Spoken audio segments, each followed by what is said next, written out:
Hello દોસ્તો, સ્વાગત છે તમારું પાયલ યુનિક કુકિંગમાં। તો આજે આપણે બનાવીશું બટાકા પૌવામાંથી એકદમ નવા જ નાસ્તાની રેસીપી। તો નાસ્તો બનાવવા માટે મેં અહીંયા 1 કપ જેટલા આપણે જે રેગ્યુલર પૌવા એડ કરીએ છીએ તે આપણે પૌવા લીધા છે। તો હવે આપણે આ પૌવાને લઈ લીધા છે। તો હવે આપણે આ રીતે એક બાઉલ લઈ લઈશું અને તેમાં બધા જ પૌવા છે તે આપણે એડ કરી દઈશું। અને હવે આપણે આમાં થોડુંક પાણી એડ કરી અને પૌવાને સારી રીતે ધોઈ લઈશું। તો આપણે આમાં પાણી એડ કરી દીધું છે। તો હવે આપણે આ રીતે સરસ તેને સારી રીતે ધોઈ લઈશું, જેથી કરીને તેમાં રહેલો બધો જ કચરાનો ભાગ છે તે અલગ થઈ જાય। તો આપણે આ રીતે પૌવાને ધોઈ લીધા છે। તો હવે આ બધું જ પાણી આપણે કાઢી લેવાનું છે। તો મેં પૌવામાંથી બધું જ પાણી કાઢી લીધું છે। તો હવે આપણે તેમાં બીજું થોડું પૌવા ડૂબે તેટલું પાણી આપણે એમાં એડ કરીશું। તો પાણી એડ કરી દીધું છે। તો હવે આપણે આને 5 મિનિટ માટે પલળવા દઈશું। તો આપણે પૌવાને 5 મિનિટ માટે પલળી જવા દઈશું। તો 5 મિનિટ જેવું થઈ ગયું છે। તો તમે જોઈ શકો છો કે આપણા પૌવા એકદમ સારી રીતે પલળી ગયા છે અને એકદમ સરસ એવા ફૂલી ગયા છે। તો હવે આપણે આ બધું જ પાણી છે ત્યારે તે આપણે કોઈ કાણાવાળી પ્લેટ હોય તેને લઈ અને તેમાં આ બધું જ પાણી આપણે કાઢી લેવાનું છે, જેથી કરીને તેમાં રહેલું વધારાનું પાણી છે તે નીકળી જાય અને આપણા પૌવા છે તે એકદમ સારી રીતે કોરા થઈ જાય અને તેમાં કોઈ પાણીનો ભાગ ના રહે એટલા માટે। તો નાસ્તો બનાવતી વખતે આપણે એકદમ સારી રીતે નાસ્તો છે તેનું એકદમ સરસ એવું બાઇન્ડિંગ આવી જાય। તો આપણે આ રીતે સરસ તેને ફેલાવી અને આમાંથી બધું જ પાણી નીતરી જાય ત્યાં સુધી આપણે આને 5 થી 10 મિનિટ જેવું રહેવા દઈએ। તો 5 થી 10 મિનિટ જેવું થઈ ગયું છે અને આપણા પૌવા એકદમ સારી રીતે કોરા થઈ ગયા છે। તો હવે આપણે તેને નાસ્તો બનાવવા માટે લઈ શકીએ છીએ।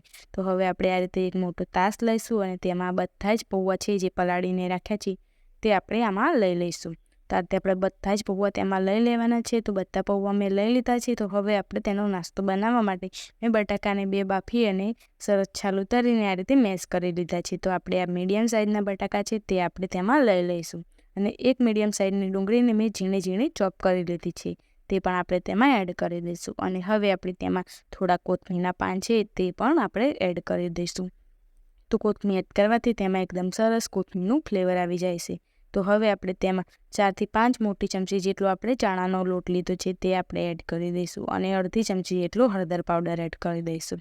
અને હવે આપણે તેમાં થોડા લીલા મરચાં છે કટિંગ કરેલા આદુ મરચાં તે આપણે એડ કરી દઈશું અને અડધી ચમચી જેટલો આપણે ધાણા જીરુંનો પાવડર છે તે પણ આપણે એડ કરી દઈશું। અને હવે આપણે તેમાં સ્વાદ અનુસાર મીઠું એડ કરી દઈશું અને હવે આપણે તેમાં લાલ મરચું પાવડર 1 ચમચી જેટલું એડ કરી દઈશું। તો બધી વસ્તુ સારી રીતે એડ કરી દીધી છે અને હવે આપણે આને સારી રીતે હાથ વડે આ રીતે મેશ કરી દઈશું।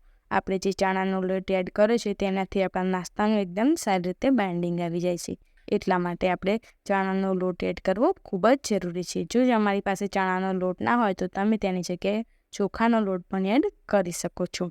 તો હવે આપણે આ બધા જ નાસ્તાને પાણી નાખ્યા વગર જ સારી રીતે આપણે મિક્સ કરી દઈશું। તો આ રીતે આપણે તેમાં આપણા પૌવા પણ પલળેલા છે અને આપણા બટાકા પણ બાફેલા છે, એટલે આપણે તેમાં પાણીની કોઈ પણ જરૂર નથી। તો આપણે આને સારી રીતે આપણે મિક્સ કરી અને આપણે આનો લોટ બાંધતા હોય તે રીતે આપણે તેને સરસ બધી જ વસ્તુ છે તેને બેકી કરી લેવાની છે। તો આ રીતે આપણે બધી જ વસ્તુ સારી રીતે મિક્સ થઈ ગઈ છે અને એકદમ સરસ તેનો લોટ આપણે પરફેક્ટ એવો બંધાઈ અને તૈયાર થઈ ગયો છે। તો હવે આપણે તેમાંથી નાસ્તો બનાવી લઈએ। તો તેના માટે આપણે આ રીતે હાથને થોડા તેલવાળા કરી દેવાના છે, જેથી કરીને આપણો નાસ્તો છે તે હાથમાં ચોંટે નહીં એટલા માટે।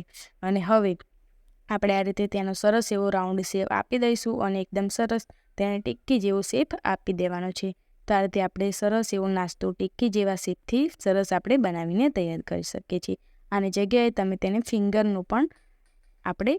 પણ બનાવી શકીએ છીએ, લાંબા લાંબા રોલ પણ વાળી શકીએ છીએ। તો આ રીતે આપણે બધા જ નાસ્તાને છે તે બનાવી અને તૈયાર કરી લેવાનો છે। તો આ રીતે મેં બધી જ ટિક્કી અને બનાવી અને તૈયાર કરી અને એક પ્લેટમાં આ રીતે રાખી દીધી છે। તો હવે આપણે તેને સેલો ફ્રાય કરવાની છે। તો તેના માટે આપણે તે આ રીતે નોનસ્ટિક પેન લીધું છે અને તેમાં આપણે આ રીતે તેલ એડ કરવાનું છે।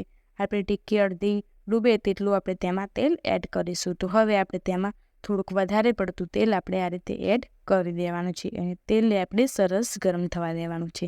આ રીતે આપણે નોનસ્ટિક પેનમાં આપણે જે ટિક્કીને ફ્રાય કરીશું તો તે નીચે ચોંટશે પણ નહીં અને એકદમ સારી રીતે સેલો ફ્રાય થઈ જશે। તો આપણું તેલ એકદમ સારી રીતે ગરમ થઈ ગયું છે। તો તેમાં આપણે આ રીતે જેટલી સમાય તેટલી આ રીતે થોડા અંતરે આપણે ટિક્કીને રાખી અને આપણે તેને સેલો ફ્રાય કરી લઈશું। તો આપણે આ રીતે 4 થી 5 જેટલી ટિક્કી છે તે આ રીતે આપણે તેમાં એડ કરી દેવાની છે અને હવે આપણે તેને મીડિયમ ટુ હાઈ ગેસની ફ્લેમ પર આપણે તેને 1 થી 2 મિનિટ જેવું આપણે એક બાજુથી કૂક કરવાનું છે. તેનો એકદમ સરસ ગોલ્ડન બ્રાઉન કલર આવે ત્યાં સુધી આપણે તેને કૂક કરી લેવાનું છે. તો આ રીતે આપણે સરસ તેને મીડિયમ ગેસની ફ્લેમ પર આપણે તેને થવા દઈશું. તો મીડિયમ ગેસની ફ્લેમ પર આપણે 1 મિનિટ જેવું થઈ ગયું છે. તો હવે આપણે આ રીતે તેને પલટાવી દઈશું. આપણે વધારે પડતી તેને નથી શેકવાની. તો આ રીતે આપણે તેને બધી જ ટિક્કી છે તેને સરસ એવી પલટાવી દઈશું અને બંને બાજુથી એકદમ ક્રિસ્પી અને ગોલ્ડન કલર આવે ત્યાં સુધી આપણે તેને કૂક કરી લેવાનું છે. તો તમે જોઈ શકો છો કે આપણી ટિક્કીમાં થોડો એવો કલર આવવા લાગ્યો છે. તો આ રીતે આપણે બંને બાજુથી તેને એકદમ સારી રીતે ગોલ્ડન કલર આવે ત્યાં સુધી આપણે તેને કૂક કરી લેવાની છે. તો બીજી બાજુએ પણ આપણે 1 મિનિટ જેવું થઈ ગયું છે. તો હવે આપણે બીજી બાજુએ પણ આપણે આ રીતે પલટાવી દઈએ. તો બંને બાજુએ થોડો કલર આવી ગયો છે. તો હવે આપણે આને બંને બાજુથી 1 થી 2 મિનિટ જેવું આપણે તેને શેકી અને એકદમ ક્રિસ્પી અને ગોલ્ડન કલર આવે ત્યાં સુધી આપણે તેને કૂક કરી લેવાનું છે. તો બંને બાજુથી આ રીતે પલટાવતા જેને કૂક કરવાથી આપણી ટિક્કી પણ સારી રીતે સરસ એવી સેલો ફ્રાય થઈ જાય છે. તો તમે જોઈ શકો છો કે આપણો નાસ્તો એકદમ સારી રીતે બની અને એકદમ સરસ એવું ગોલ્ડન એવો કલર તેનો આવી ગયો છે. તો બંને બાજુએ આપણે આ રીતે એકદમ સરસ ગોલ્ડન કલર લાવી દેવાનો, નહીં તો આપણે ટિક્કી છે તે અંદરથી કાચી રહેશે એટલા માટે. તો આપણે બંને બાજુથી સરસ આ રીતે શેકાઈ જાય એટલે આ રીતે આપણે ચમચાની મદદથી આપણે બધી જ ટિક્કી છે તેને આપણે આ રીતે નીચે ઉતારી અને એક પ્લેટમાં રાખી દઈશું. તો આ રીતે મેં બધી જ ટિક્કી છે તે બનાવી અને તૈયાર કરી લીધી છે. તો તમે જોઈ શકો છો કે એકદમ ક્રિસ્પી અને એકદમ સરસ સોફ્ટ, ખાવામાં એકદમ સરસ મજેદાર એવી આપણા બટાકા પૌવામાંથી નવો નાસ્તો બનીને તૈયાર થઈ ગયો છે. આને આપણે કટલેસ પણ કહી શકીએ છીએ, બટાકા પૌવાના કટલેસ પણ કહી શકીએ છીએ. તો આને આપણે ટામેટો કેચઅપ સાથે સર્વ કરીશું. તો દોસ્તો તૈયાર છે મારો એકદમ સરસ નવો નાસ્તાની રેસીપી.